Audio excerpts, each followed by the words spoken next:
মেহেদী হাসান মিরাজ, যে নামটি শুনলেই মনে পড়ে যায় ইন্ডিয়ার বিপক্ষে সেই অসাধ্য জয় ম্যাচটির কথা। মনে আছে সেই ম্যাচের কথা, যে ম্যাচে মেহেদী হাসান মিরাজ একাই লড়াই করে বাংলাদেশকে এনে দিয়েছিল জয়ের মজা। হ্যাঁ, বলছি সেই ম্যাচের কথা। সেই মেহেদী হাসান মিরাজকেই নাকি বিশ্বকাপ থেকে বাদ দিচ্ছে বিসিবি। কথাটা একটু তিতা হলেও এই কথাটাই সত্য। তবে বিসিবি কিভাবে পারছে মেহেদী হাসান মিরাজকে বাদ দিয়ে বিশ্বকাপের স্কোয়াড সাজাতে?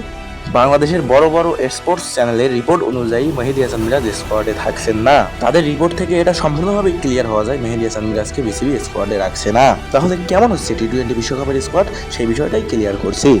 বিশ্বকাপে টপ অর্ডার ব্যাটসম্যান হিসেবে খেলবেন লিটন দাস, সৌম্য সরকার, তানজিদ তামিম এবং নাজমুল হোসেন শান্ত। মিডল অর্ডার ব্যাটসম্যান হিসেবে খেলবেন তাহিদ হৃদয়, সাকিব আল হাসান, মাহমুদুল্লাহ রিয়াদ ও জাকের আলী ওয়ানি। স্পিনার হিসেবে দলে জায়গা পাচ্ছেন রিশাদ হোসেন ও শেখ মাহিদী হাসান। আর অন্যদিকে পেস ইউনিটের নেতৃত্বে দেখা যেতে পারে তাসকিন আহমেদ, মুস্তাফিজুর রহমান, শরীফুল ইসলাম, তানজিম হাসান, সাকিব ও হাসান মাহমুদকে।